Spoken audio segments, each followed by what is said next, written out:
है पद्म पुराण में लिखा है, शतम व्याय भोक्तव्यम, 100 काम करने से पहले भोजन करें, सहस्रम स्नान माचरेत, 1000 काम करने से पहले स्नान करिए। बहुत लोग आलसी और प्रमादी लोग दोपहर के 12 बजे तक अखबार पढ़ते रहेंगे और नहाने की बात आवे तो समझ लो कि बहुत बड़ी आफत आ गई। और दिसंबर जनवरी में 60 दिन में यदि 6 दिन भी नहा लेते हों शायद बहुत बड़ी बात होती है। और कल मैं जहां से उतर रहा था शाम को कथा में से, तो एक किसी युवान भाई ने मुझे प्रश्न किया था, महाराज जी पूजा से पहले नहाना क्यों पड़ता है? उनका प्रश्न था। यदि वह पांडाल में हो तो जरा एक बार हाथ उठा दें। जब कथा पूरी हो गई थी मैं उतर ही रहा था तब उनका यह प्रश्न था। चलो योग से और ये चैप्टर में भी ये बात आ गई है, स्नान की बात बताई गई, तो इसमें स्पष्ट लिखा है रात्रि को सोते समय 9 दरवाजे से मल का विसर्जन होता है।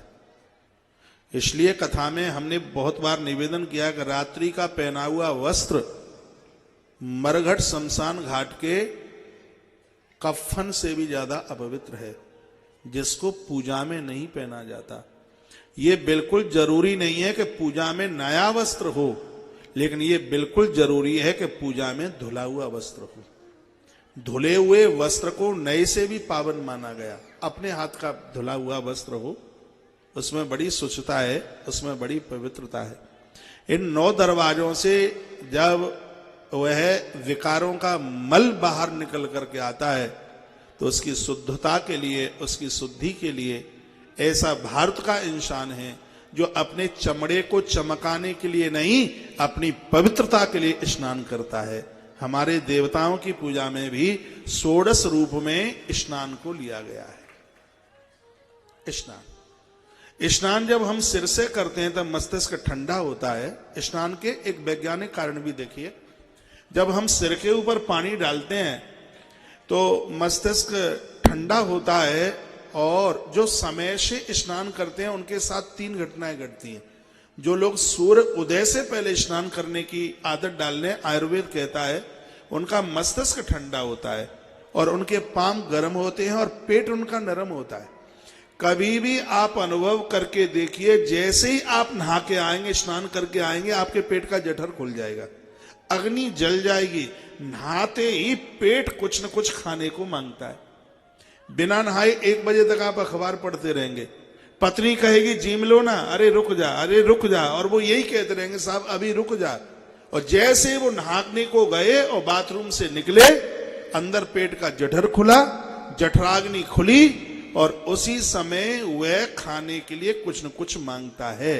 तो स्वास्थ्य के लिए, हमारा पेट गड़बड़ ना करे, उसके लिए भी स्नान की जरूरत है। हमारे माथे में क्रोध से भरे हुए कोई भी शब्द ना रहे, उसके लिए भी स्नान की जरूरत है। जब सिर के ऊपर जल पड़ता है, मस्तिष्क अपने दिव्य चिंतन में होता है और उस चिंतन में की गई भगवान की आराधना, एक क्षण की पूजा हमारे लिए हजारों हजारों दिनों की पूजा करने का जो पुण्य है उसको वो प्रदानित कर देता है।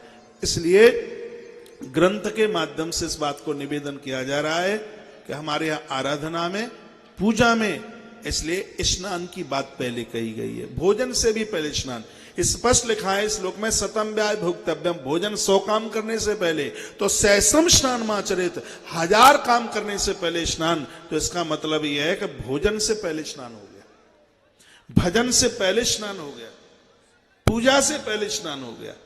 हमारे दिन का आरंभ स्नान से होता है।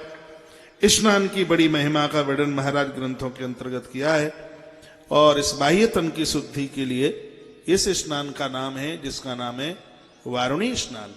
और एक और स्नान है जिसका नाम है ब्रह्म स्नान।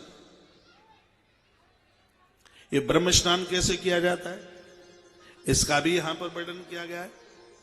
इसमें इस प्रकार से किया जाता है कि जैसे आप को कुछ अपना नियम पूरा करना है, तो वहां जल की व्यवस्था किसी भी प्रकार से दिखाई नहीं दे रही है और आपको स्नान करना ही है, तो उस समय व्यक्ति मंत्र के द्वारा अपने आप को पवित्र करता है। मंत्र के द्वारा अपने आप को पवित्र करता है, उसको ब्रह्म स्नान की बात कही गई है। उसका विधान यहां पर वर्णित किया गया है। मंत्रों के द्वारा ऋषि महर्षि लोग इस विधि को, इस क्रिया को बहुत वह ढंग से जानते हैं। तो एक उस स्नान की भी यहां पर बात कही गई।